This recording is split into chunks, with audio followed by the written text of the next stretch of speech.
Puji bagi Allah Jalla Jalaluh yang karena nikmatnya kebaikan-kebaikan menjadi sempurna.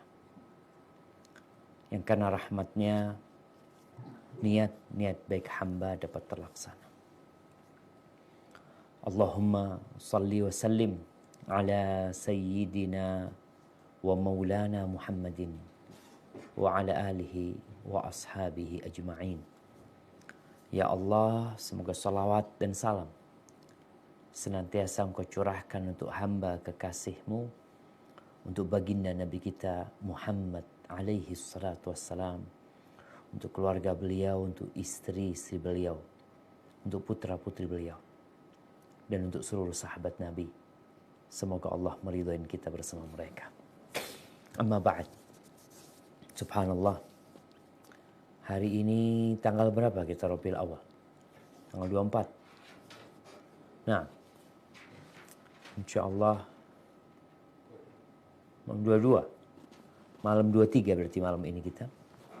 Malam 23 Rabiul Awal 1441 Hijriah. Ada apa dengan bulan ini? Yang pertama bicara Rabi'. Rabi' itu artinya musim semi. Kenapa kok disebut Rabi'?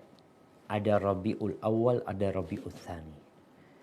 Kalau membaca sejarah penamaan Rabi' ini, ada yang mengatakan penamaan itu dimulai di zamannya Murrah, Kilab bin Murrah, kakek Nabi yang kelima katanya.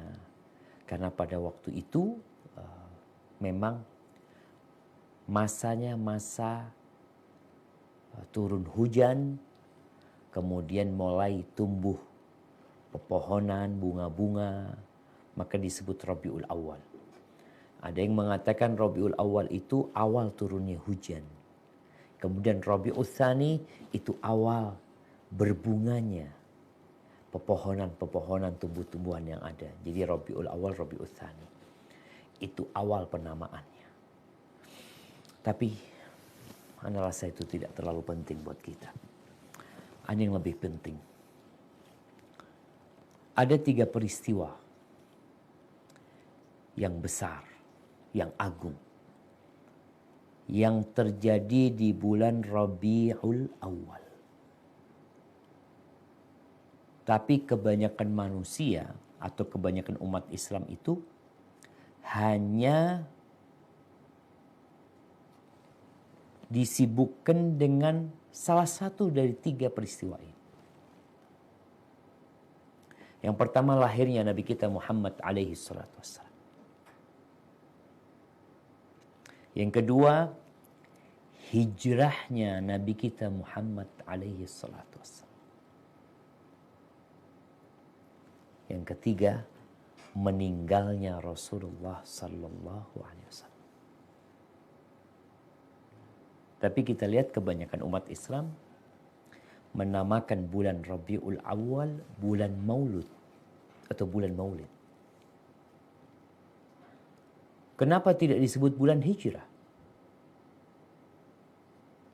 Jadi kalau ada orang yang cerita tentang hijrah Nabi SAW ketika perpindahan tahun, bahkan ada yang merayakan mungkin tahun baru Islam. Kalau bicara hijrahnya Nabi kita Muhammad SAW itu bukan di bulan Muharram. Bukan. Semua sepakat. Di bulan apa? Di bulan Maulud. Di bulan Rabiul Awal. Terus meninggalnya Nabi kita Muhammad SAW juga di bulan Rabiul Awal. Adapun kalau kita berbincang lahirnya Nabi Muhammad SAW, yang pertama kita harus tahu ada khilaf yang cukup pelik dalam penentuan tanggal lahirnya Nabi Muhammad SAW. Ada yang mengatakan tanggal 2 Rabiul Awal. Ada yang mengatakan tanggal 8 Rabiul Awal. Ada yang mengatakan tanggal 9, ada yang mengatakan tanggal 12 Rabiul Awal, ada yang mengatakan di bulan Ramadan. Tapi yang pasti Rasulullah Sallallahu Alaihi Wasallam dilahirkan pada hari Senin. Harinya pasti. Hadisnya sahih diriwayatkan Imam Bukhari. Ketika Rasul Sallallahu Alaihi Wasallam ditanya tentang kenapa beliau berpuasa di hari Senin, beliau mengatakan dzaka yaumun wulidtu fi. Di antara fadilah, keistimewaan hari Senin adalah hari dilahirkannya Nabi alaihi salatu wassalam. Ahibati fillah, sebelum lahirnya Nabi kita Muhammad alaihi salatu wassalam. Oke, kita tidak terlalu penting tentang masalah tanggal berapa Nabi lahir. Kenapa Ustaz? Memang tidak ada ibadah khusus yang perlu dilakukan umat Islam pada tanggal lahirnya Nabi Muhammad alaihissalam. Sehingga perselisihan yang terjadi di tanggal lahir itu ya tidak berpengaruh kepada hukum agama kita. Karena selama Nabi alaihissalam hidup, Nabi beliau tidak mengingat tanggal lahir beliau. Beliau juga tidak menyampaikan kepada para sahabat tentang tanggal berapa beliau lahir. Nggak ada. Yang ada harinya. Engkau cinta sama Nabi Muhammad SAW. Nggak usah nunggu setahun sekali kok. Tiap Senin puasa. Itu tanda cinta sama Nabi alaihissalam. Jelas beliau dilahirkan pada hari Senin. Tapi kadangkala kita yang sunnah kita tinggalkan. Lalu kita mengaku cinta sama Nabi alaihissalam. Ahibati fillah. Ada peristiwa yang agung. Sebelum lahirnya Nabi Muhammad alaihissalam.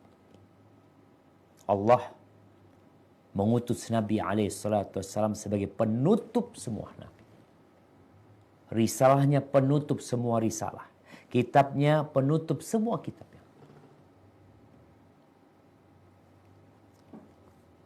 Apa cerita yang agung yang Allah abadikan di dalam Al-Quranul Karim? Sebelum, bukan pas tanggal lahirnya Nabi SAW, bukan. Tapi sebelum lahirnya Nabi SAW. Yaitu peristiwa Abraha. Yang datang ke kota Mekah hendak menghancurkan Ka'bah. Mungkin kita bisa baca nih surat Al-Fil ayat 1 sampai 5. Surat Al-Fil ayat 1 sampai 5. Nah, silakan dibaca.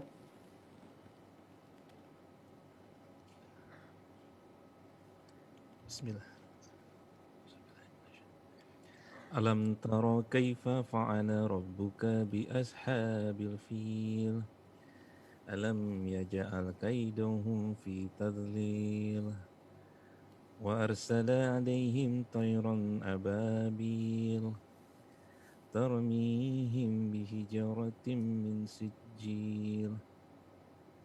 Faja'alahum ka'asfin ma'kul. Yang artinya, tidakkah engkau Muhammad perhatikan bagaimana Tuhanmu telah bertindak terhadap pasukan bergajah? Bukankah dia telah menjadikan tipu daya mereka itu sia-sia?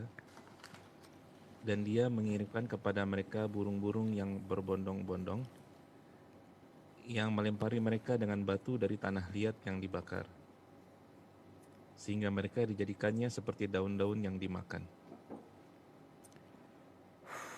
Jamaah rahimakumullah. Ini peristiwa yang tidak biasa. Allah menjadikan peristiwa Ashabul Fil itu sebagai muqaddimah sebelum diutusnya Nabi Muhammad alaihissalam.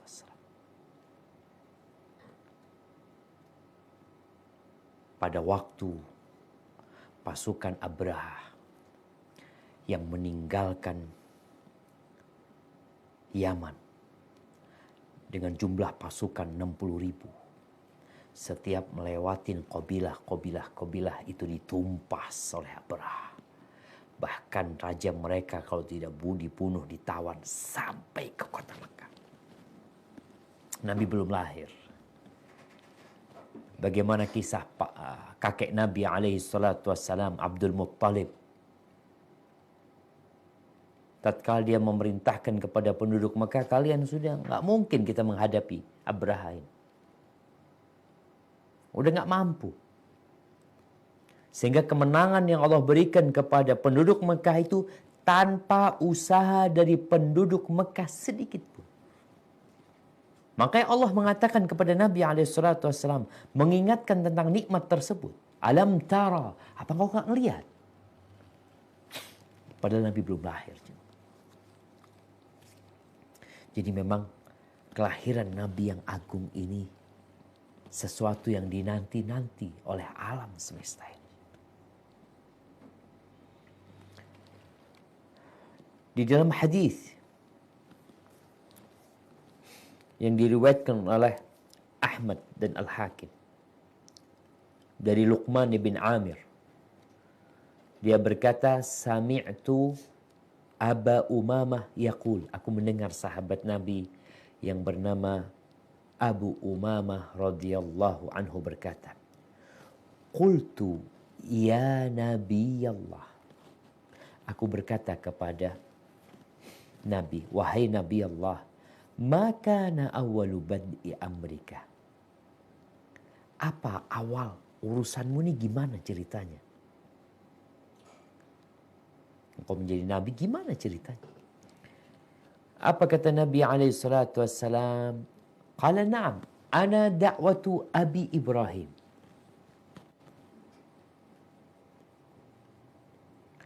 Aku doa ayahku Nabi Ibrahim.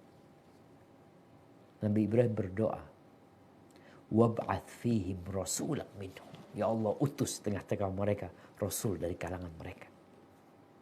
Aku doanya bapakku. Wa bushra Isa, dan aku kabar gembira Nabi Isa alaihissalam. Nabi Isa mengatakan, Allah mengatakan tentang Nabi Isa alaihissalam, wa idh qala Isa ibn Maryam ya bani Israel inni rasulullah ilaikum musaddiqan lima baina yadayya min at-taurah wa mubashiran bi rasulin ya'ti min ba'di ismuhu Ahmad. Jadi Nabi kita Muhammad SAW itu doanya Nabi Ibrahim, dan kabar gembira yang disampaikan oleh Nabi Isa, oleh Yesus, Nabi Isa alaihissalam menyampaikan kepada kaumnya bahwa aku datang membenarkan Taurat dan memberikan kabar gembira kepada kalian, akan datang seorang Nabi yang namanya Ahmad. Ada tuh di Injil. Itu Nabi kita Muhammad alaihissalam. Kemudian wara'at ummi hina hamalat bi, dan ibundaku melihat tatkala aku dalam kandungannya, annahu kharaja minha nurun adha'a laha qusur Syam. Ibuku melihat bahwasanya dari dia itu keluar cahaya yang menerangi istana-istana negeri Syam. Ibnu Katsir rahimahullahu ta'ala mengatakan, bisa jadi yang dilihat oleh ibunya kana manaman ra'athu hina hamalat bihi, mimpi yang dia lihat dan ketika beliau mengandung Nabi alaihi salatu wassalam, beliau bermimpi ada cahaya yang keluar dari dirinya yang menerangi istana-istana di Syam.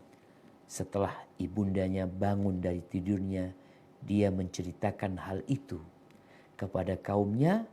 Akhirnya cerita itu jadi viral di kalangan orang-orang Quraisy sebagai muqaddimah.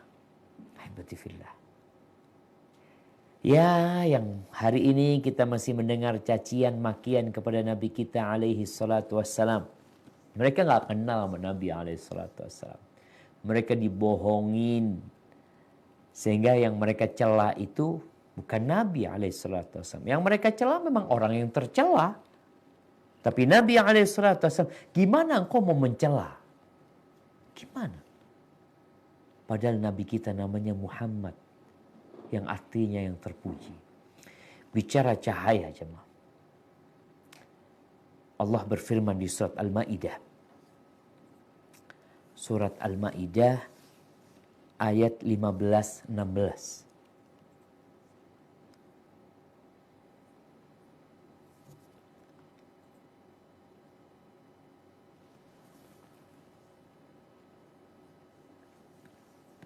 Nah, surat Al-Ma'idah ayat 15-16. أعوذ بالله من الشيطان الرجيم بسم الله الرحمن الرحيم يا أهل الكتاب قد جاءكم رسولنا يبين لكم كثيرا مما كنتم تخفون من الكتاب ويخفو عن كثير قد جاءكم من الله نور وكتاب مبين يهدي به الله من اتبع الرضوان سبل السلام ويخرجهم من الظلمات إلى النور بإذنه ويهديهم إلى صراط مستقيم. Barakallahu fiik. Nah, artinya? Wahai ahli kitab, sungguh Rasul kami telah datang kepadamu, menjelaskan kepadamu banyak hal dari isi kitab yang kamu sembunyikan, dan banyak pula yang dibiarkannya. Sungguh telah datang kepadamu cahaya dari Allah dan kitab yang menjelaskan. Dengan kitab itulah Allah memberi petunjuk kepada orang yang mengikuti keridhoannya ke jalan keselamatan. Dan dengan kitab itu pula Allah mengeluarkan orang itu dari gelap gulita kepada cahaya dengan izinnya dan menunjukkan ke jalan yang lurus. Barakallahu fikum. Tuh. Dunia ini sebelum diutusnya Nabi kita Muhammad alaihi salatu wassalam gelap gulita. Kezaliman di mana-mana. Maka Allah sebutkan qad ja'akum minallah nur. Nabi itu nur. Wa kitabun mubin. Dan kitab. Beliau menerangi dunia ini. Dan kitab yang dibawanya memberikan penjelasan yang nyata, yang memberikan petunjuk. Untuk kemana? Untuk menuju kepada keridhaan Allah Azza wa Jalla. Ada riwayat-riwayat yang menyebutkan bahwasanya tatkala Nabi SAW dilahirkan, jadi ada loteng-loteng yang di Syam atau yang ada di Persia, Syurfah itu balkon-balkon berjatuhan ketika lahirnya Nabi SAW. Tapi banyak riwayat-riwayat yang tidak sahih. Tapi yang jelas, Nabi lahir SAW. Kemudian setelah itu, beliau tumbuh besar. Disusui oleh Halimah As-Sa'diyah. Ada peristiwa-peristiwa yang menakjubkan tatkala beliau sedang berada di kampungnya Halimah As-Sa'diyah, dan kisah tatkala dibawa oleh Halimah dari Mekah ke Badiyati Bani Sa'ad, bagaimana susunya Halimah yang awalnya kering, bagaimana kendaraan Halimah yang awalnya nggak bisa lari, bagaimana kambing-kambing yang awalnya kurus semua berubah menjadi indah. Ini belum jadi nabi nih, Nabi SAW. Tapi beliau sudah membawa berkah. Tatkala umur beliau 4 tahun. Dada beliau dibelah. Jantung beliau dikeluarkan oleh malaikat Jibril dan Mikail. Dicuci, dibelah itu jantung, dikeluarkan noda hitam, dicuci dengan air zam-zam, kemudian dimasukkan ke dalamnya hikmah-hikmah dan segala keindahan. Sehingga beliau menjadi manusia terindah yang pernah menginjakkan kakinya di muka. Ketika beliau muda, beliau pernah, pada saat beliau mengembala kambing, beliau ingin melihat anak-anak muda yang sedang berpesta. Beliau sempat datang menitipkan kambing gembalaan beliau. Beliau turun ke kota Mekah, tapi Allah menjaga beliau. Tatkala sampai di tempat pemuda-pemuda yang sedang begadang, beliau tertidur sampai matahari terbit. 2 kali kejadian itu. Ini menunjukkan penjagaan Allah buat Nabi alaihi salatu wassalam. Beliau tidak seperti anak-anak yang lainnya.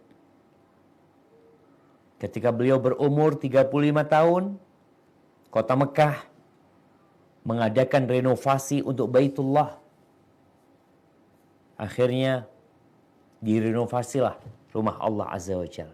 Singkat cerita, tatkala bangunan itu sudah tinggi sampai ke tempat Hajar Aswad, mereka bertikai tentang siapa yang berhak meletakkan Hajar Aswad ini.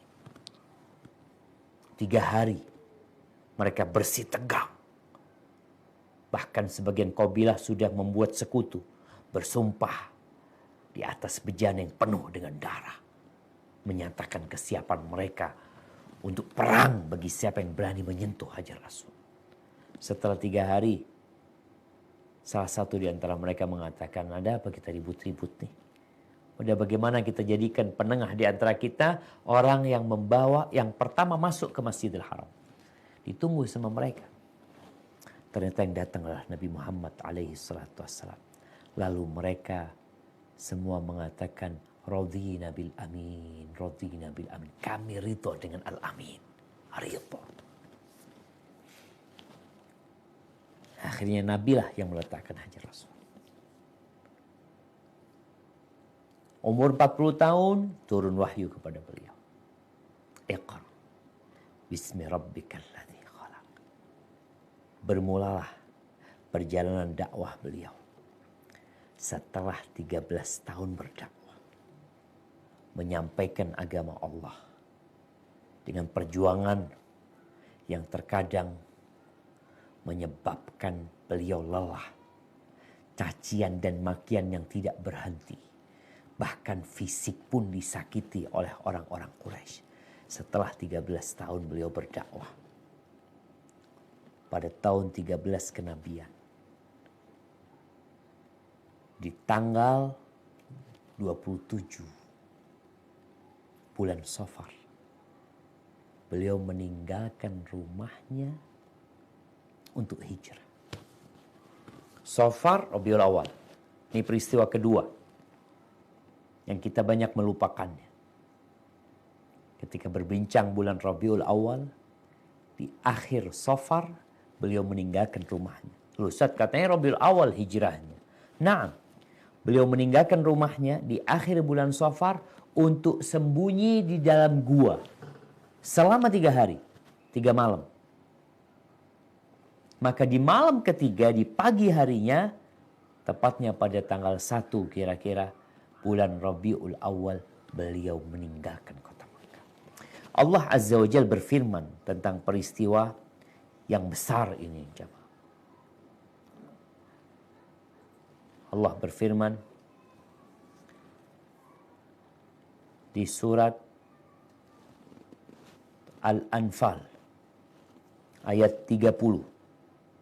Nah, silakan dibaca.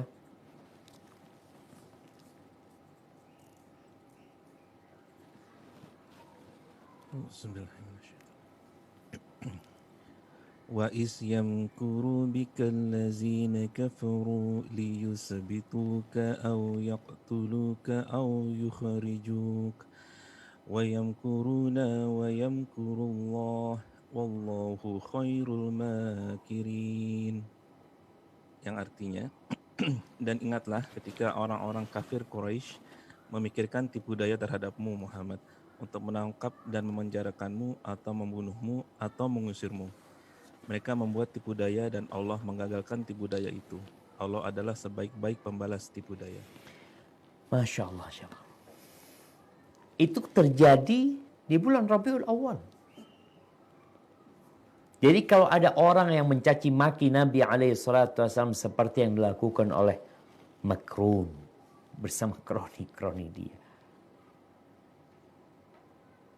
itu bukan hal yang baru. Karena memang di dalam dada mereka ada kebencian yang membara.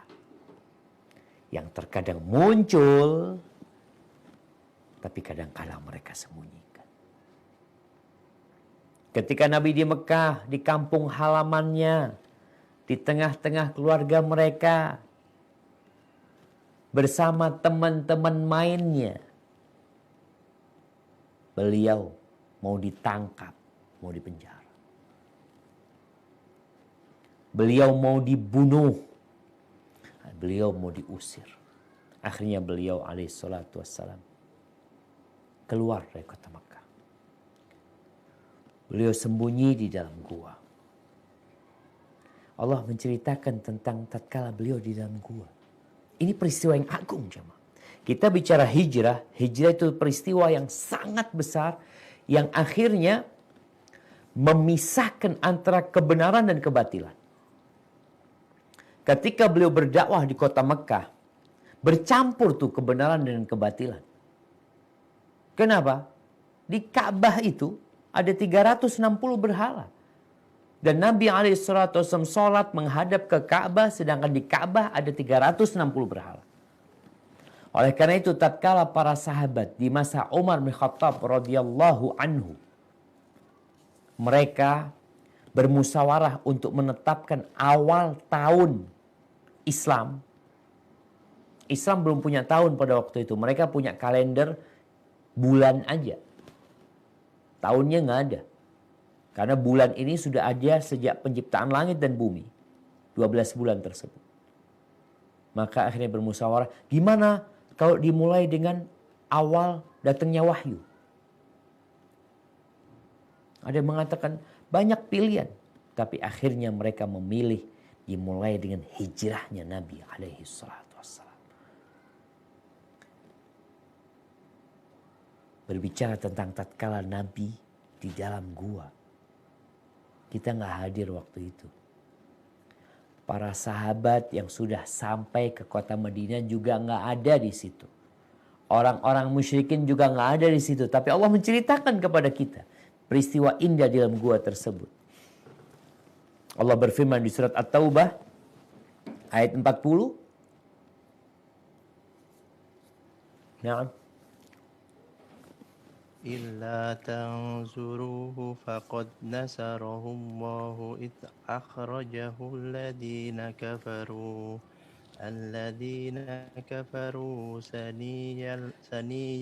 ثاني اثنين إذ هما في الغار إذ يقول لصاحبه لا تحزن إن الله معنا فأنزل الله سكينته عليه وأيده بجنود لم تروها وجعل كلمة الذين كفروا السفلى وكلمة الله هي العليا والله عزيز حكيم.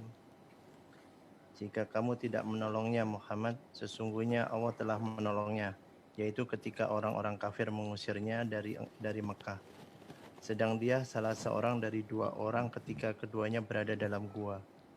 Ketika itu dia berkata kepada sahabatnya, "Jangan engkau bersedih, sesungguhnya Allah bersama kita." Maka Allah menurunkan ketenangan kepadanya, yaitu Muhammad, dan membantu dengan bala tentara malaikat-malaikat yang tidak terlihat olehmu. Dan dia menjadikan seruan orang-orang kafir itu rendah. Dan firman Allah itulah yang tinggi. Allah Maha Perkasa, Maha Bijaksana. Subhanallah jemaah. Jadi awal tahun Hijriah, awal tahun umat Islam tidak dimulai dengan lahirnya Nabi, tidak mulai dengan diutusnya Nabi, tidak dimulai dengan kematian Nabi alaihissalatu wassalam, tapi dimulai dengan hijrahnya Nabi kita alaihissalatu wassalam. Ada banyak peristiwa yang sangat mengagumkan pada waktu hijrah. Allah mampu dan berkuasa untuk memindah Nabi SAW dari kota Mekah sampai ke kota Madinah dalam hitungan detik. Seperti peristiwa Isra dan Mi'raj. Tapi Allah tidak melakukan itu. Allah ingin memberikan pelajaran kepada kita. Bahwa untuk meraih kesuksesan perlu perjuangan. Di awal bulan Rabiul Awal, Nabi meninggalkan gua. Setelah 3 hari 3 malam, beliau melanjutkan perjalanan ke kota Madinah bersama Abu Bakar, bersama Amir bin Fuhairah, bersama penunjuk jalan Abdullah bin Uraiqid. Orang-orang Mekah kecolongan. Mereka kehilangan Nabi SAW. Akhirnya mereka mengumumkan sayembara 100 ekor onta yang dapat mendatangkan Rasul SAW. Maka bermunculanlah para pengejar sayembara ini jemaah. 100 ekor onta berapa jemaah? Kalau satu onta 30 juta, 3 miliar jemaah. Untuk kepalanya Nabi Muhammad SAW. Di antara yang turut untuk mengejar Nabi SAW adalah Suraqah bin Malik. Ketika itu Suraqah menceritakan, karena nanti Suraqah ini masuk Islam. Suraqah bercerita, ketika itu aku lagi duduk bersama sahabatnya, bersama orang-orang dia. Kata dia, tahu-tahu ada satu orang yang datang. Kita lagi kumpul, ada satu orang datang. Dia mengatakan, "Ya Suraqah, inni qad ra'aitu aswidatan bis-sahil." Aku melihat ada beberapa orang berjalan di jalan pantai. Karena memang Nabi SAW tidak melalui jalan yang biasa dilalui oleh orang-orang kafilah dagang. Enggak. Kata orang ini mengatakan, "Arahuma Muhammad dan wa ashab." Kayaknya itu Muhammad bersama kawan-kawannya. Suraqah dalam hatinya, kayaknya benar nih, kata Suraqah. Tapi karena Suraqah ingin sayembara itu dia yang mengambilnya, maka Suraqah mengatakan, enggak, bukan Muhammad tuh. Itu fulan, kita kirim mereka untuk mencari onta-onta kita yang hilang, kata dia. Oh, ya udah diam. Akhirnya Suraqah ini tahu itu. Dalam hati kecil Suraqah itu kayaknya Nabi Muhammad SAW. Setelah ngobrol sesaat, Suraqah masuk ke rumahnya. Dia mengatakan kepada budak perempuannya, "Engkau bawa kudaku di balik bukit." Dibawalah. Lalu Suraqah menyusul dan Suraqah mengambil tombaknya dan dia pun berangkat untuk mengejar Nabi Muhammad SAW. Kapan peristiwa itu? Bulan Rabiul Awal. Di awal bulan Rabiul Awal. Sampai akhirnya karena Suraqah memang Nabi SAW naik onta. Suraqah naik kuda. Akhirnya kuda Suraqah mendekat dengan Nabi SAW. Sampai dikatakan oleh Suraqah, aku itu bisa mendengar suara Nabi SAW baca Quran. Dari dekatnya. Suraqah melihat Nabi SAW dengan tenangnya, sedangkan Abu Bakar ketakutan. Dia khawatir dengan Nabi SAW. Ketika Suraqah mendekat, tahu-tahu kedua kaki kuda Suraqah itu terperosok ke dalam padang pasir. Masuk. Dan Suraqah terpelanting. Lalu Suraqah mengeluarkan kudanya itu lagi. Dalam benak dia 100 ekor onta. Dia kejar lagi. Ketika sudah mendekat, kudanya terperosok kembali. Abu Bakar terus tolah-toleh, kata Suraqah bin Malik. Kemudian yang ketiga, Suraqah mengejar kembali dan terperosok untuk yang ketiga kalinya. Dan tatkala Suraqah menarik kaki kudanya, keluar asap. Kemudian Suraqah bin Malik mengatakan kepada Rasul sallallahu alaihi wasallam, "Sudah, aku nggak akan menyakiti kalian," kata dia. Dan Suraqah pun jalan kaki menuju kepada Nabi alaihi salatu wasallam. Dan Suraqah takut nanti dia terperosok seperti kudanya. Setelah dia mendekat kepada Nabi alaihi salatu wasallam, Suraqah mengatakan, kaummu itu mengumumkan sayembara. 100 ekor onta buat engkau. Dan mereka ingin membunuh. Apa yang harus aku lakukan, Nabi SAW? Suraqah menawarkan bekal yang dia bawa, tapi Nabi mengatakan, enggak, kita enggak perlu sama bekalmu, kita punya bekal.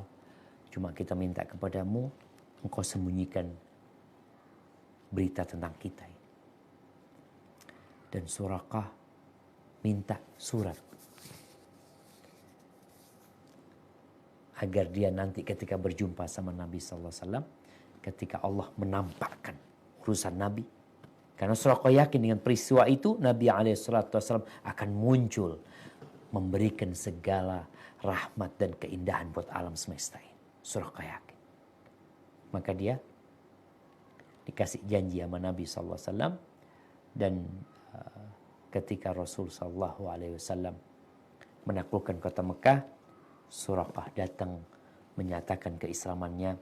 Dan Nabi pernah mengatakan kepada Suraqah, Suraqah, gimana kalau engkau nanti pakai gelang-gelangnya Kisra, Raja Persia? Apa kata Suraqah? Suraqah mengatakan, Kisra, Raja Persia? Iya, kata Nabi SAW. Dan benar. Suraqah mengenakan gelang-gelang itu di masa pemerintahan Umar bin Khattab radhiyallahu anhu. Itu terjadi di bulan Rabiul Awal. Subhanallah. Suraqah akhirnya pulang. Setelah Nabi SAW sampai ke kota Madinah, Suraqah balik ke Rasul SAW melanjutkan perjalanan ke kota Madinah. Suraqah balik ke kampungnya, lalu dia ketemu sama orang-orang Mekah. Kayaknya peristiwa ini setelah Nabi SAW sampai ke kota Madinah. Suraqah mengatakan, aku sebenarnya berjumpa sama Nabi Muhammad SAW. Kata Abu Jahal, kata dia, kok gimana? Kok nggak ngasih tahu kita, kata dia. Suraqah mengatakan kepada Abu Jahal, Aba Hakamin, wallahi law kunta syahidan li amri jawadi ittasukhu qawaimuhu alimta walam tashkuk bi anna Muhammadan rasulun bi burhanin faman da yuqawimu. Abu Hakam, Abu Jahal, kalau engkau menyaksikan peristiwa itu kaki-kaki kudaku terperosok, niscaya engkau akan tahu dan tidak meragukan bahwa Muhammad adalah Rasulullah sallallahu alaihi wasallam, adalah utusan Allah. Orang Madinah nih nungguin. Ketika mereka dengar Nabi alaihi salatu wasallam meninggalkan kota Mekah, maka mereka menunggu. Karena biasanya perjalanan dari Mekah ke Madinah itu cukup 6 atau 7 hari. Namun kenapa Nabi alaihissalam memerlukan waktu yang lebih panjang?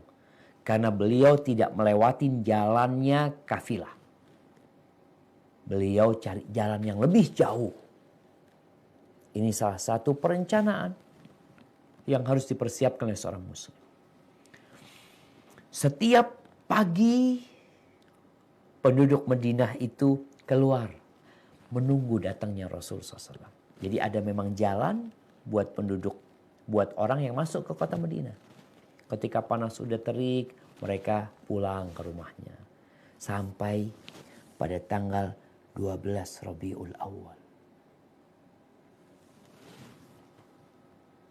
Ketika matahari sudah terik, orang-orang yang sudah hijrah, orang-orang Ansor juga sudah kepanasan, mereka pulang ke rumah. Ada salah satu orang Yahudi yang sedang berada di salah satu benteng mereka. Mereka melihat ada orang yang datang. Dari jauh kelihatan itu. Maka teriak orang ini. Ya alal Arab, hada jaddukum. Ini keberuntungan kalian yang kalian tunggu-tunggu beberapa hari. Kata udah datang. Maka keluarlah orang-orang itu jemaah. Menyambut Rasul sallallahu alaihi wasallam.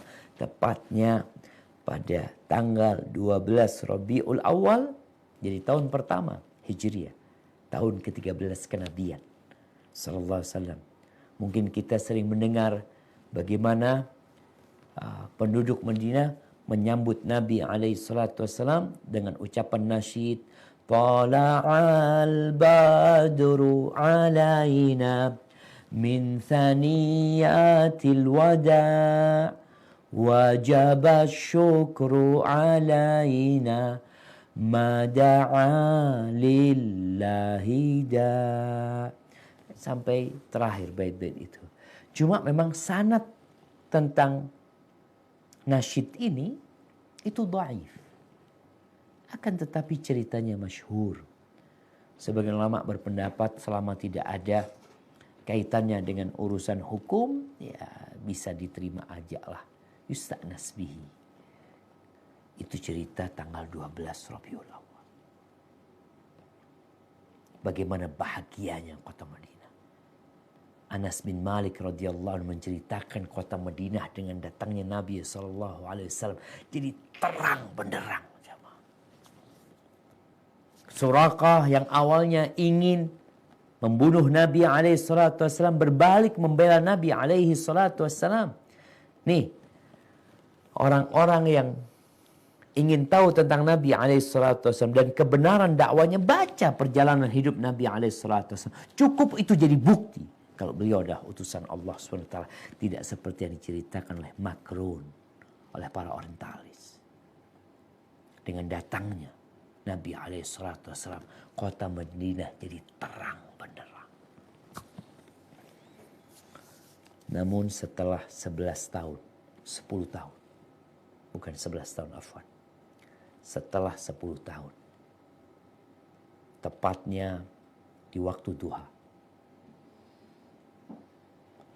Pada tanggal 12 Rabiul Awal. Di hari Senin. Di hari lahirnya Nabi SAW. Dan ini pada hari Senin. Tanggal 12 Rabiul Awal. Tahun ke-11 Hijriah. Nabi kita Muhammad SAW meninggal dunia. Itu menjadi musibah yang terbesar buat kita umat Islam. Nabi SAW menyampaikan kepada para sahabatnya. Beliau mengatakan, idza asaba ahadakum musibatun falyadhkur musabahu bi fa innahu a'zamul masaib. Apabila seseorang di antara kalian tertimpa musibah, maka hendaklah dia mengingat musibah dia ditinggal mati oleh aku. Karena itu sesungguhnya musibah yang paling besar.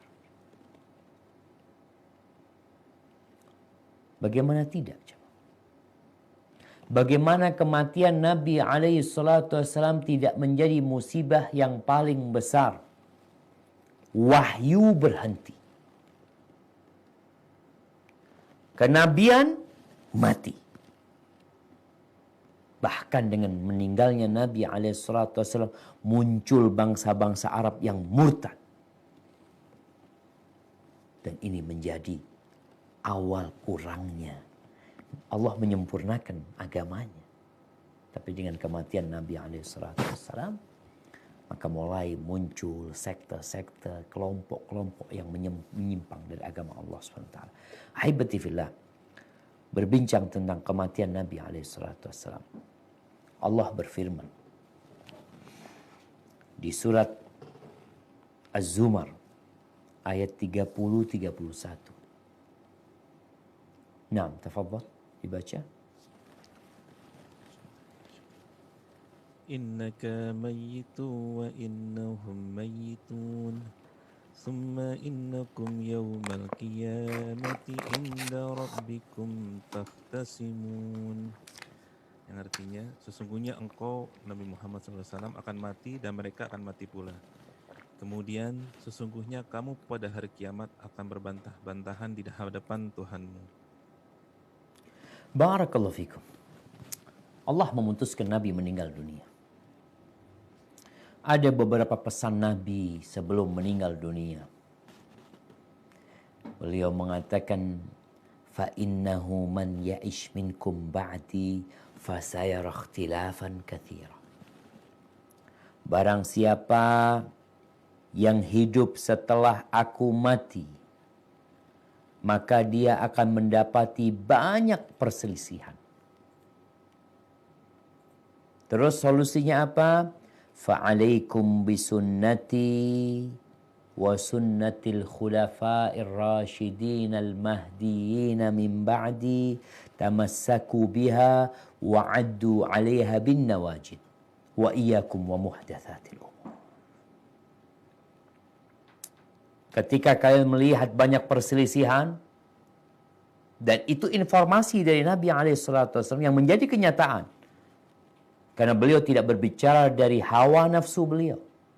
Wa ma yantiqu 'anil hawa in huwa illa wahyu yuha. Itu wahyu yang diwahyukan kepada beliau.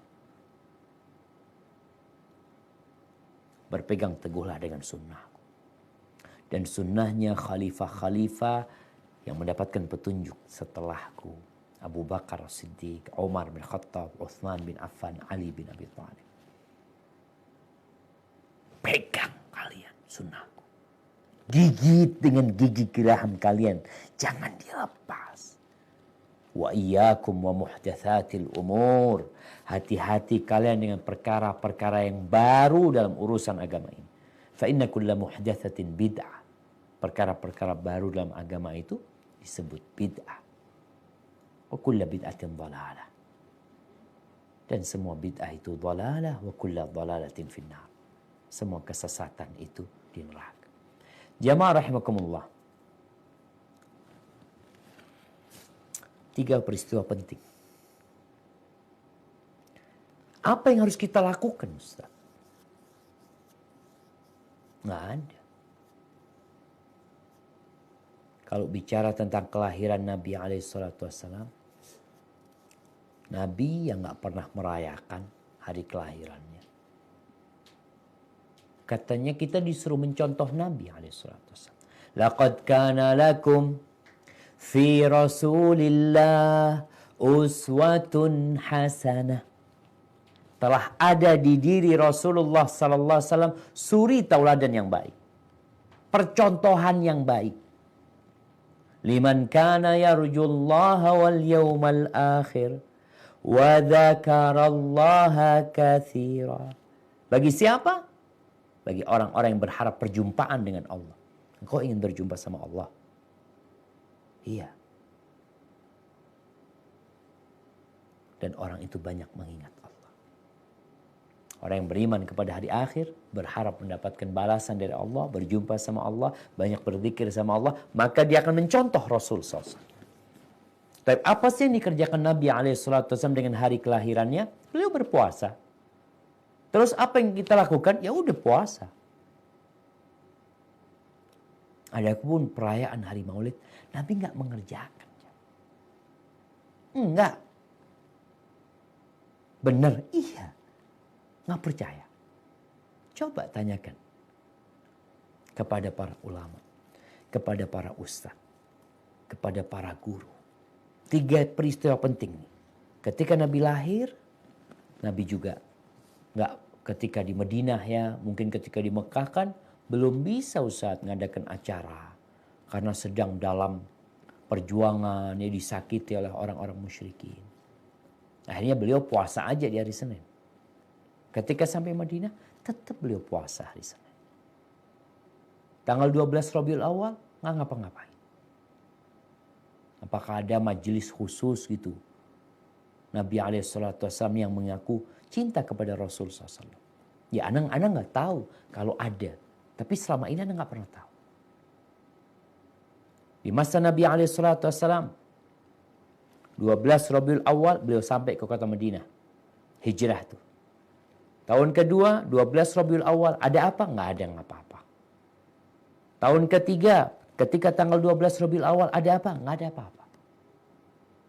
Terus tanggal keempat, kelima, keenam, ketujuh, ke-8, ke-9, ke-10, ke-11 ada peristiwa. Tapi bukan perayaan. Itu kematian Nabi Muhammad SAW. Apakah ketika tanggal 12 Rabiul Awal, tanggal 12 Rabiul Awal tahun depannya, tahun ke-12 Hijriah. Ini kan sudah ada 2 peristiwa, atau 3 tadi kita sebutkan. Lahir, hijrah, meninggal. Apakah kumpul jadi satu, acara kegembiraan dengan lahirnya Nabi, tapi juga kesedihan. Apakah ada haulnya Nabi Muhammad SAW? Dilakukan oleh Abu Bakar? Enggak ada. Abu Bakar enggak ada. Kan Abu Bakar Ustaz, sibuk Ustaz. Memerangi orang-orang yang murtad. Taib. Meninggal Abu Bakar Siddiq radhiyallahu anhu. Diganti oleh Umar bin Khattab radhiyallahu anhu. Sama aja. Enggak ada apa-apa. Apa yang dikerjakan para sahabat orang-orang yang serius. Mereka orang yang paling mencintai Rasul SAW. Yang mereka lakukan adalah menyebarkan agama Islam ini. Mereka membawa panji-panji, menyeberangi lautan, berpindah dari satu kota ke kota lainnya, sehingga panji Islam itu sampai ke Azerbaijan. Terus bagaimana panji Islam itu sampai ke tembok Konstantinopel. Itu pada zaman sahabat Nabi. Abu Ayyub Al-Ansari yang rumahnya disinggahin oleh Nabi SAW itu dimakamkan di luar pagar Konstantinopel. Adapun di 3 peristiwa itu nggak ada gitu. Terus kita gimana Ustaz? Sedangkan umat Islam di mana-mana mereka mengadakan acara sebagai bentuk kecintaan kepada Rasul SAW. Ya kita berselisih pendapat. Ada yang mengatakan iya, ada yang mengatakan tidak. Mau ikut mana Ustaz? Sedangkan ustadz-ustadz yang mengadakan acara itu, ustadz-ustadz besar. Kiai-kiai yang sekali berinternasional Ustaz. Nggak kayak Ustaz. Ya, mungkin. Tapi, ya daripada kita ribut cuma. Kita kembalikan Nabi contoh kita. Katanya kita suruh contoh Nabi SAW. Nabi ngadain nggak? Nabi ngadain acara maktam, acara kesedihan ya. Karena tanggal 12 Rabiul Awal kan juga kematian Nabi SAW. Yang kata Anas bin Malik radhiyallahu anhu, ketika Nabi masuk, ingat, ketika Nabi lahir ada cahaya yang keluar. Ketika Nabi masuk ke kota Madinah ada cahaya yang menerangi kota Madinah. Ketika Nabi meninggal dunia sallallahu alaihi wasallam, kata Anas, adlamat minhu kulli syai. Gelap gulita kota Madinah. Tapi sahabat juga tidak mengadakan ritual atau acara untuk menangisi meninggalnya Nabi alaihissalam. Jadi mungkin acaranya kan barengan tanggal 12. Mungkin paginya acara kegembiraan dengan lahirnya Nabi SAW, malamnya acara menangisin kematian Nabi SAW. Nggak ada. Biasa-biasa aja. Apakah lalu kita mengatakan, oh para sahabat nggak cinta sama Nabi SAW? Kita lebih cinta. Kita lebih ngerti bagaimana mencintai Nabi SAW daripada Abu Bakar, daripada Umar, daripada Uthman, daripada Ali. Ali bin Abi Thalib, menantu Nabi SAW. Bapaknya Hasan dan Husain. Apakah kemudian Hasan dan Husain juga merayakan hari kelahiran Nabi SAW?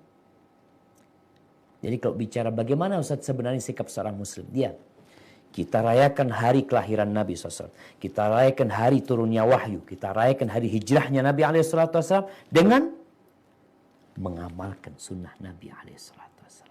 Dan mengajak umat manusia untuk benar-benar menjadi muslim yang mengikuti sunnah Rasulullah SAW. Hadza wallahu a'lam bishawab. Itu yang bisa Anda sampaikan pada kesempatan kali ini. Kurang lebihnya mohon maaf. Mungkin kita masuk ke sesi tanya jawab. Nah, Anda persilahkan. Jazakallah Ustaz atas kajian yang disampaikan. Ada beberapa pertanyaan masuk di Abu Sultan. Mungkin bisa disampaikan Abu Sultan. Baik, jazakallah khair Bang Dodi. Yang pertama dari Saudari Yuliza di Bekasi. Bismillah, Assalamualaikum warahmatullahi wabarakatuh Ustaz. Waalaikumsalam warahmatullahi wabarakatuh. Afwan izin bertanya Ustaz, kenapa ketika hijrah Nabi SAW tidak mengajak serta istri-istri beliau? Apakah hal tersebut karena perintah Allah Ta'ala? Kemudian kapan mereka istri-istri beliau itu hijrah? Syukran, jazakallah khair.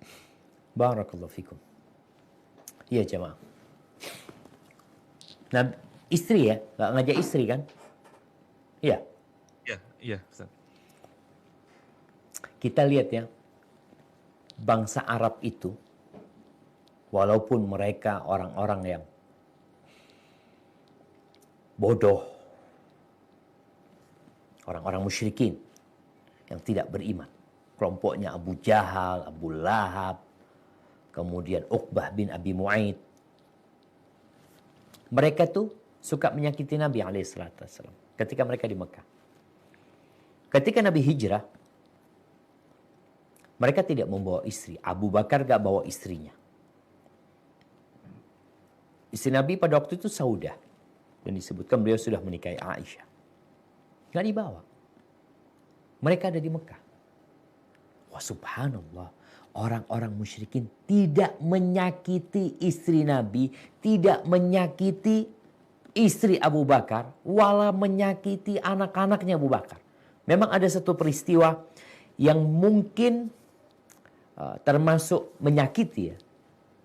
Jadi Abu Jahal ketika tanya sama Asma, ditanya mana bapakmu?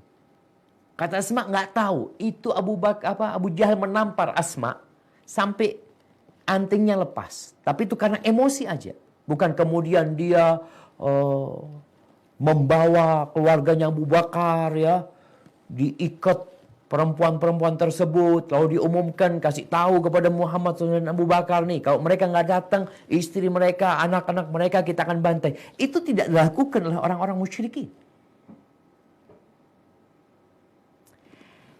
Ada kehormatan masih di diri mereka. Makanya Rasulullah SAW nggak kepikiran gitu loh. Abu Bakar juga nggak kepikiran meninggalkan keluarganya. Mereka akan aman. Rasul SAW diutus ya maaf. Nih, yang kadangkala masih mencela bangsa Arab. Nabi diutus untuk seluruh umat manusia. Tapi awal beliau ada di tanah Arab dan beliau dari bangsa Arab. Beliau mengatakan innama bu'ithtu liutammima makarimal akhlak. Aku diutus untuk menyempurnakan akhlak-akhlak yang mulia. Jadi ada sisa-sisa karakter-karakter baik, mulia, terhormat di bangsa Arab. Ada. Salah satunya tadi yang kita ceritakan. Nggak digangguin tuh istrinya Abu Bakar, wala istrinya Nabi SAW, wala istrinya sahabat yang lain yang mungkin belum hijrah. Nggak digangguin istri mereka.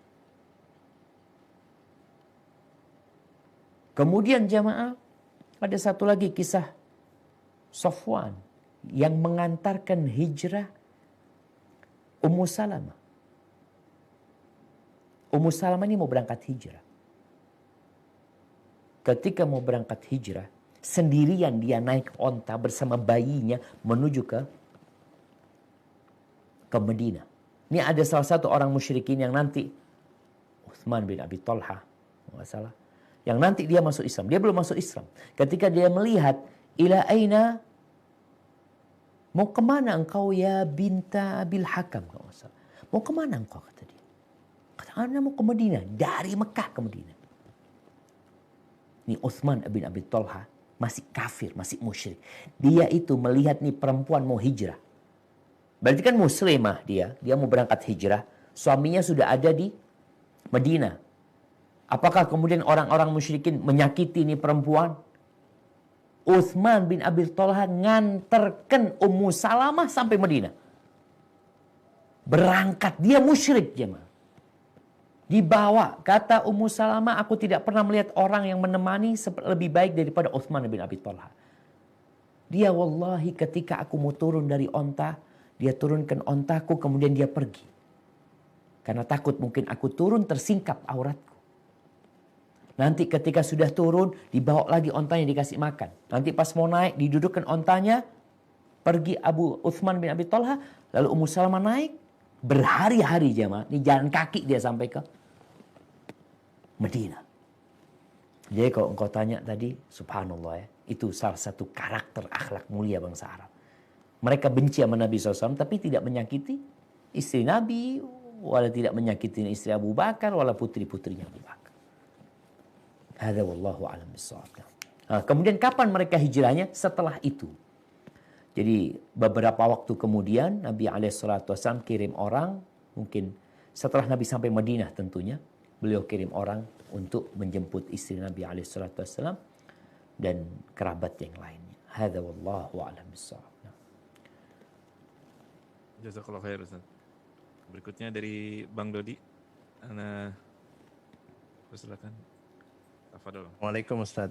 Izin bertanya. Waalaikumsalam warahmatullahi wabarakatuh. Nah. Dari penjelasan yang Ustaz sampaikan tadi bahwa ada tiga momen dan sepertinya yang paling masyhur dan paling sahih yaitu 12 Rabiul Awal itu Rasulullah SAW wafat. Ustaz.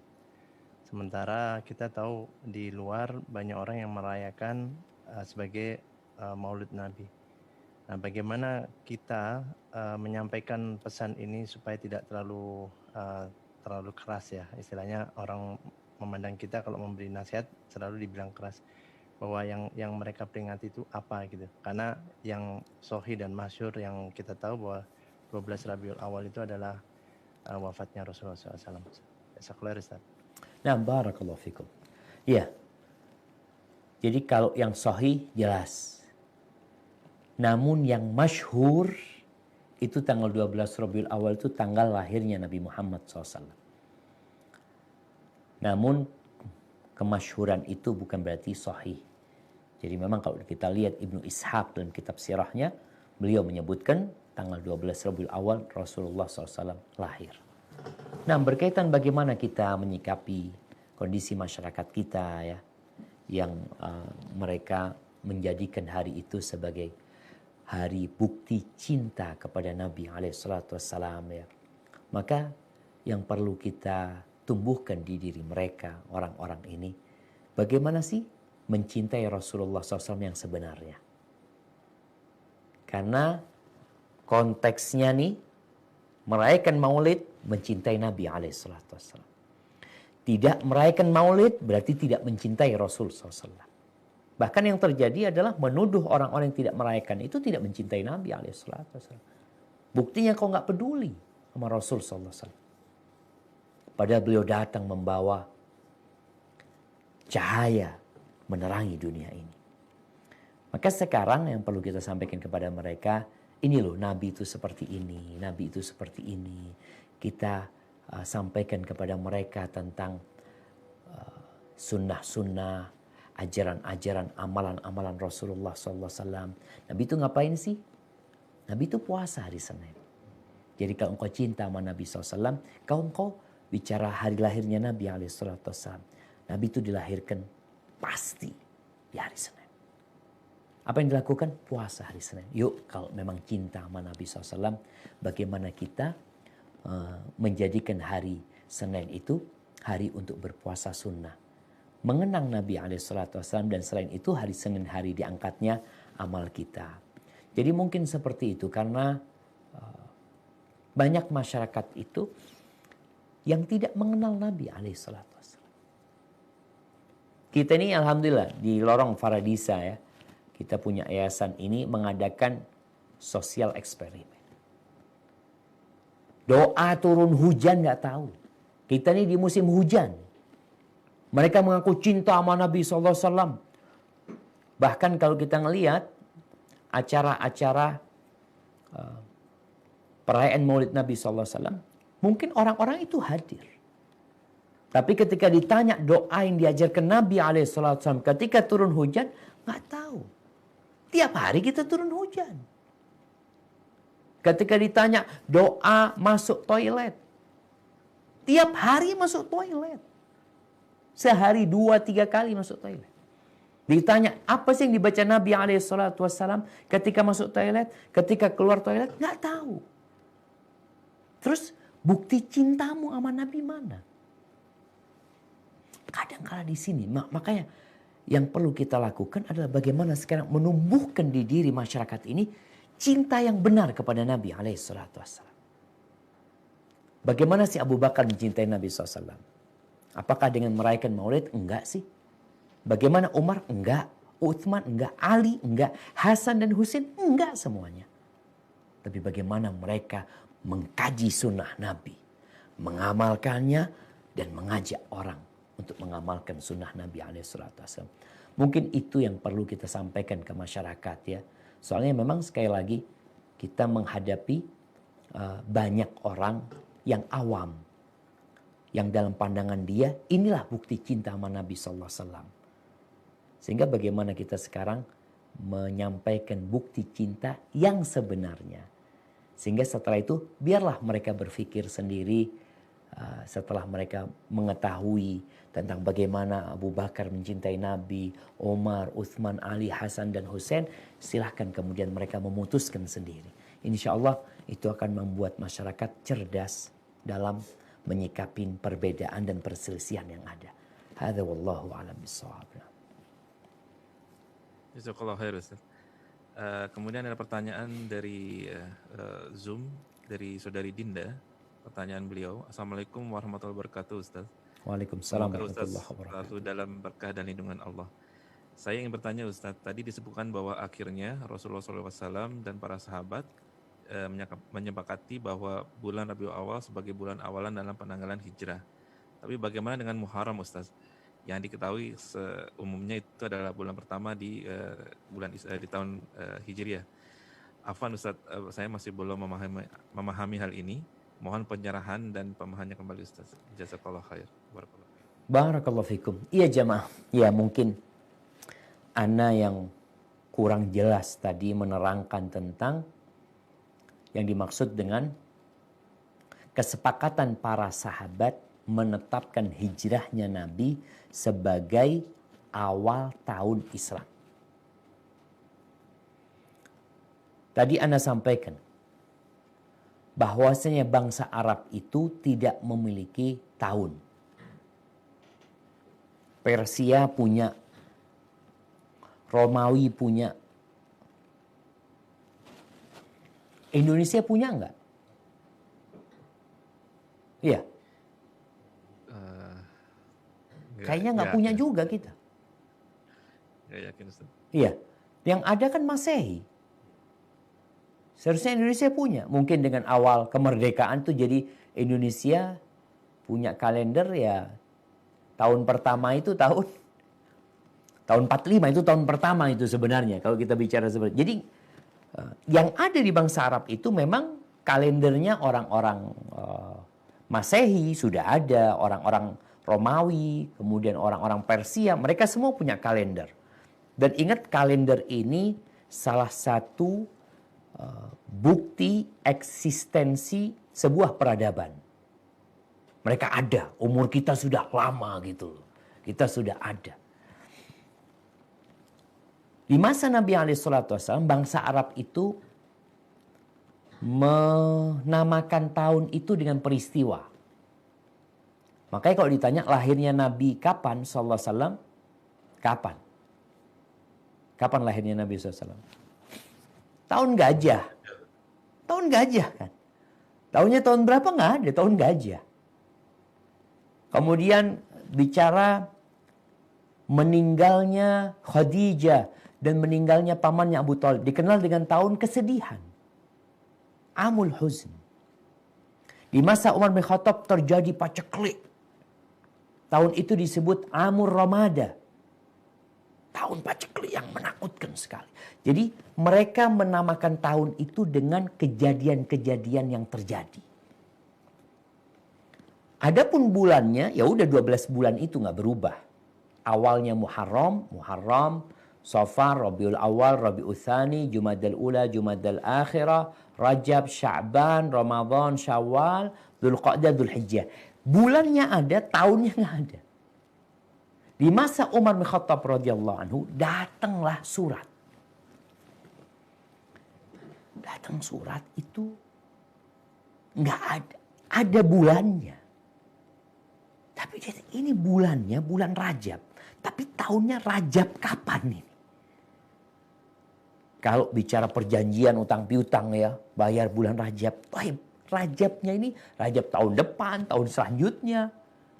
Ini surat ini tahun lalu, nggak ketahuan. Maka sampai meninggalnya Nabi SAW, ingat belum ada penentuan tahun, itu belum ada. Di masa Abu Bakar Siddiq, di masa Umar bin Khattab, di awal tahun Umar bin Khattab belum ada tahun, yang ada bulan. Surat-surat itu pakai bulan tanpa tahun. Maka kemudian terjadilah, ini ceritanya Sya'bi meriwayatkan bahwa Abu Musa radhiyallahu anhu kirim surat kepada Umar bin Khattab. Isi suratnya itu mengatakan, innahu ya'tina minka kutubun laysa laha tarikh. Datang kepada kami ini surat-surat dari engkau, gak punya tanggal tahunnya, itu gak ada. Gimana katanya? Faqala ba'duhum, sebagian mengatakan, udah, kalian gimana kalau pakai awal diutusnya Nabi SAW. Ini musyawarah Umar bin Khattab dengan para sahabatnya, akhirnya menentukan Ar-Rikh bil Hijrah. Sudah, tahunnya dimulai dengan hijrahnya Nabi SAW.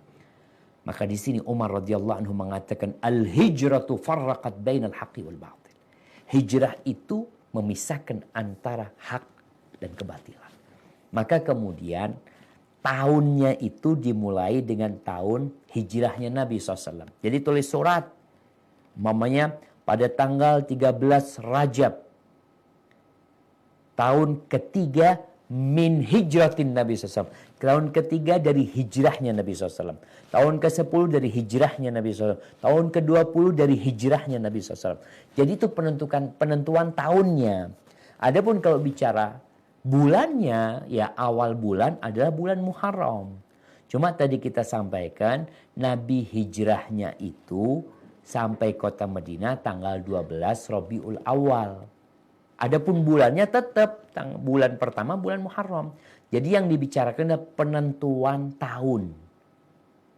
Jadi bukan penentuan bulannya. Jadi bulannya dimulai bulan pertama bulan Rabiul Awal, bukan. Bulan Rabiul Awal adalah bulan ketiga. Tapi tahunnya menjadi tahun pertama untuk tahun Islam. Ingat, ini sebagai eksistensi. Indonesia nggak punya. Nah, Jawa punya, kalau nggak salah. Jawa punya. Menunjukkan bahwasanya Jawa ini ya peradaban mereka tua. Tapi Indonesia nggak ada. Kita pakai sekarang tahun 2020 Masehi. Yang artinya Kristus. Karena memang ikut lahirnya Nabi Isa alaihissalam. Hadza wallahu a'lam bissawab. Nah. Jazakallah khair Ustaz. Berikutnya ada pertanyaan agak kurang sesuai dengan tema Ustaz, tapi agak menarik nih pertanyaan Ustaz. Nah. Dari Fatimah. Assalamualaikum warahmatullahi wabarakatuh. Waalaikumsalam warahmatullahi wabarakatuh. Maaf pertanyaan keluar dari topik karena sangat urgent untuk keputusan saya kepada anak. Ustaz, anak saya ini laki-laki, sudah usia 28 tahun dan sudah siap menikah. Karena saya dan suami sama-sama Arab, mungkin keturunan Arab ya Mas. Kami meminta dia menikah dengan wanita yang juga keturunan Arab. Namun dia menunjukkan calon bukan wanita dari keturunan Arab. Namun wanita ini memang agamanya bagus dan juga mereka tidak pacaran Ustaz.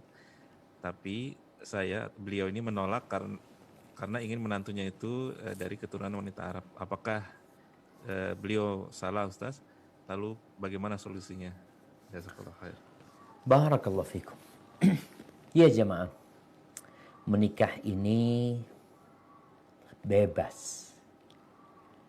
Ana mau nikah sama orang Padang, mau nikah sama orang Madura, mau nikah sama orang Sunda, mau nikah sama orang Arab, mau nikah sama orang Inggris, Perancis, mana aja sebenarnya bebas.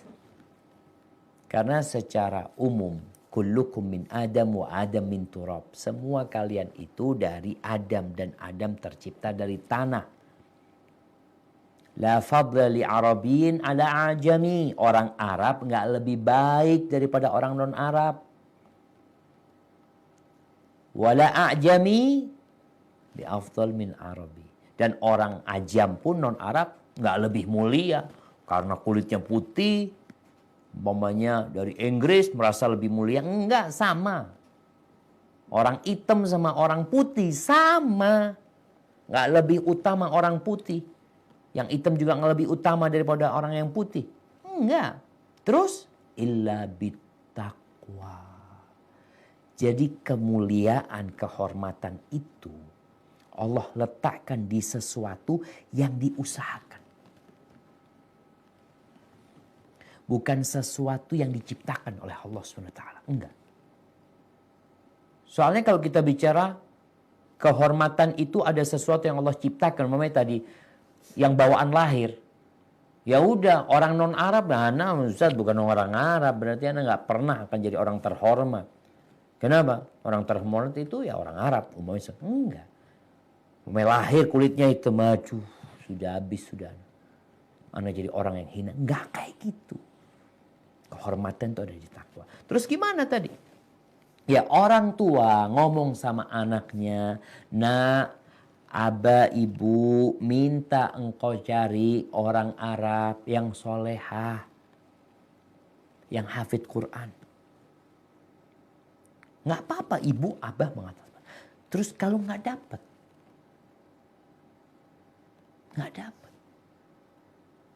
bapak ibunya mengatakan, abah ibu, coba carikan nih, anak dapat non Arab, soleha. Kan tadi dikatakan nih anak nggak pacaran. Biasanya kalau anak pacaran kan dia ngebet ya, enggak anak mau nikah sama dia ini. Kalau udah jatuh cinta, ini kan enggak anaknya. Anaknya benar-benar melihat agama, bukan melihat suku. Sekali lagi orang tua boleh. Umpamanya anak mengatakan, oh umpamanya anak orang Madura. Enggak, anak pokoknya mau nikah sama orang Madura juga. Boleh nggak ada masalah. Memang nggak ada larangan di situ. Kenapa? Ustaz lebih nyaman Ustaz, soalnya anak bisa bahasa Madura, anak enak juga. Sama orang tua juga enak ngobrolnya. Ada pertimbangan-pertimbangan mereka. Tapi Nabi SAW mengatakan fadfar bidatid din. Perempuan dinikahin karena 4 hal. Yang pertama karena hartanya, karena cantiknya, karena nasabnya. Ini orang Arab. Ini darah biru. Karena nasabnya. Yang keempat, karena agamanya. Terus fadfar bidatid-din, taribat yadak. Maka beruntunglah engkau kalau dapat yang agamanya baik, selamat engkau. Jadi sekarang anaknya ibu ini dapat non-Arab, soleha. Kalau ibu ada pilihan nih, ini alhamdulillah sama dengan perempuan tersebut. Agamanya sama, hafidz Quran sama, dan dia orang Arab. Ibu kan kepinginnya engkau dapat orang Arab juga. Tafadhol, nggak ada masalah. Cuma kalau umpamanya ada Ustaz dapat, tapi secara agama di bawahnya yang itu. Terus milih yang mana? Kata Nabi SAW yang agamanya. Maka nasihat anak buat sang ibu, sang bapak juga itu mungkin bukan menjadi patokan utama. Artinya sang ayah sampaikan kepada anaknya, kalau dapatlah, abah ibu kepingin kau dapat orang Arab juga. Maunya ibu yang soleha. Coba carilah. Kalau anak gak dapat, ngatakan yang kayak gitu, yang agamanya baik, ya kayaknya belum dapat ayah. Maka anak rasa, bismillah. Biarkan dia menikah dengan perempuan yang soleha, yang insya Allah akan berbakti kepada mertuanya, akan membantu anak ibu untuk berbakti kepada kedua orang tuanya. Kemudian kita tahu setelah musyawarah, hendaklah istikharah, minta pilihan sama Allah Subhanahu wa taala. Karena tidak semua yang kita suka itu baik buat kita, dan tidak semua yang kita benci itu buruk buat kita. Allah tahu, sedangkan kita nggak tahu. Hadza wallahu a'lam bissawab. Na'am. Jazakallahu Ustaz. Masih bisa satu pertanyaan atau? Siap, fadhol. Satu pertanyaan lagi. Iya. Ini mungkin pertanyaan terakhir Ustaz. Ini berhubungan dengan tadi ada masalah nasyid pada saat Rasulullah SAW masuk ke dalam kota Madinah. Beberapa yang kita tahu, beberapa saudara kita menjadikan nasyid ini sebagai salah satu sebab, kalau boleh dikatakan mungkin kecenderungannya bahwa ia dijadikan sebab bahwa boleh untuk bermain musik atau melakukan musik gitu Ustaz.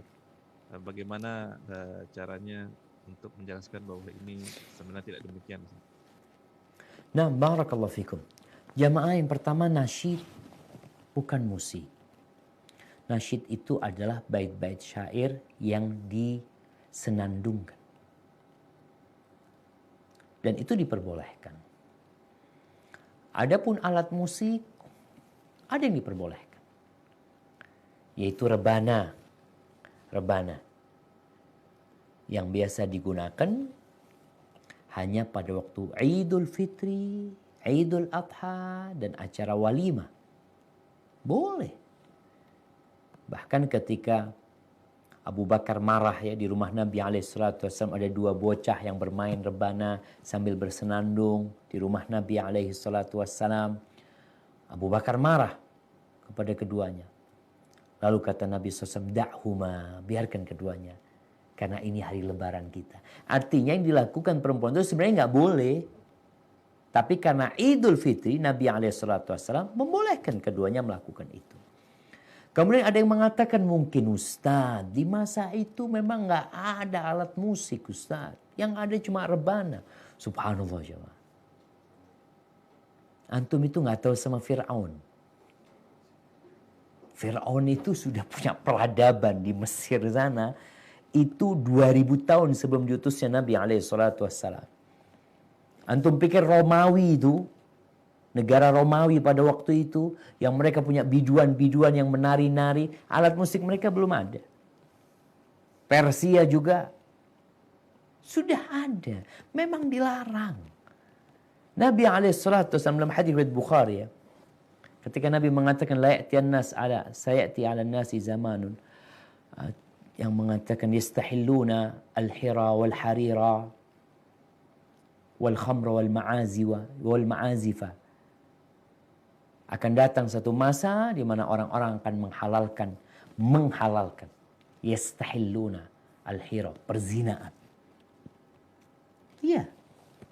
Akan datang satu masa zina itu dilegalkan jemaah. Datang. Zina yang diharamkan, yang dilarang dilegalkan. Akan datang masa itu. Bahkan mungkin ya diganti namanya. Bukan pelacur, bukan pezina yang ada. Na'udzubillah, PSK. Sekarang bahasa-bahasa sekarang, ya sudah disetubuhi 2 kali sebelum dibunuh, disetubuhi. Bahasa-bahasa yang kayak gitu akan datang satu masa. Orang itu yang menghalalkan, melegalkan perzinahan. Al-khamr, minuman keras dilegalkan, datang masa itu. Orang-orang menghalalkan khamr. Kemudian yang ketiga, harir, menghalalkan sutra untuk kaum laki-laki. Yang keempat, wal ma'azifa, dan alat-alat musik. Haibati fillah. Lihatlah Rasul, baca sejarah lah. Gimana sih Nabi SAW berdakwah ya. Kalau bicara, Ustaz kita kan perlu hiburan Ustaz. Kita mau senang-senang, boleh senang-senang. Ada hiburan yang halal. Tapi ingat, jangan sering-sering hiburan. Perjalanan kita panjang. Kita nggak tahu kapan ajal datang menyebut kita. Pilihlah hiburan yang halal, tinggalkan yang haram. Tapi Ustaz, yang haram itu hati kita kok condong Ustaz. Dia seneng banget Ustaz. Ya itu ujian kita jemaah. Ujian kita. Makanya kalau kita membaca imam yang 4 ya. Madhab yang 4 itu. Bacalah ucapan-ucapan mereka. Mereka mengharamkan musik. Kalau ada yang menghalalkan, ya ada madhab zahiri. Ibnu Hazm al-Andalusi termasuk salah satu tokoh yang menghalalkan alat musik. Tapi kita melihat ulama-ulama yang lebih dahulu dari beliau, yang mereka lebih alim, yang lebih bertakwa kepada Allah SWT, mereka melihat bahwa hadis-hadis Nabi yang berkaitan dengan haramnya musik terlalu banyak dan terlalu susah untuk dibantah. Tapi kadangkala ada kecondongan kita kepada musik. Yang terakhir nih, surga itu dikelilingi dengan hal-hal yang dibenci oleh jiwa. Dan neraka itu dikelilingi oleh perkara-perkara yang disukai oleh jiwa manusia, oleh nafsu. Tatkala kita menghadapi satu masalah, ana bingung Ustaz, soalnya sebagian Ustaz itu menghalalkan musik dan sebagian mengharamkan. Antum lihat, nafsu antum condong kemana? Kalau condong ke musik, tinggalkan. Tinggalkan. Karena kalau kecondongan kita ke sana, takut nganterkan kita ke neraka. Karena neraka ini diliputi dengan syahwat-syahwat ke sana semuanya. Sedangkan surga, berat mau ke surga. Jadi ke surga itu seakan-akan kita menghilangkan kesenangan kita. Ya memang kayak gitu. Hadza wallahu a'lam bishawab, itu yang bisa Anda sampaikan. Kurang lebihnya mohon maaf. Semoga kita semakin cerdas, semakin kritis, dan paling penting semoga kita istiqamah dan mati husnul khatimah. Barakallahu fikum, itu yang bisa Anda sampaikan. Kurang lebihnya mohon maaf. Anda kembalikan kepada pembawa acara. Tafadhal. Barakallahu fikum. Wafik barakallahu Ustaz. Jazakallahu khair atas kajian yang disampaikan Ustaz. Alhamdulillah sangat bermanfaat.